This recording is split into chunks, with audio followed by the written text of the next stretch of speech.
My name is Vatin. I'm from Bangkok, Thailand. Flew all the way here from Thailand. So I'm a corporate trainer. I work in the space of health and happiness myself. So I've been doing a lot of work in this area, and that's why I'm interested in this Workplace Happiness Bootcamp. The experience that I've been here has been great. I would say if I have to describe it in one word, it would be fun. I take away quite a few things from this workshop.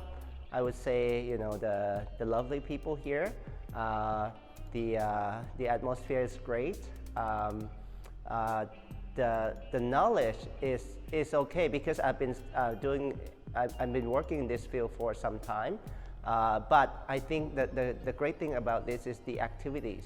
I love all the activities, especially I would say the value cards, because these are, I personally have been struggling a little bit with how to figure out that people could combine their personal value with professional values.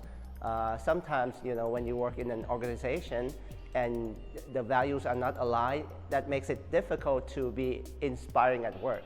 So I think this is a great tool that you can do to figure out, the shared common values of people in the workplace.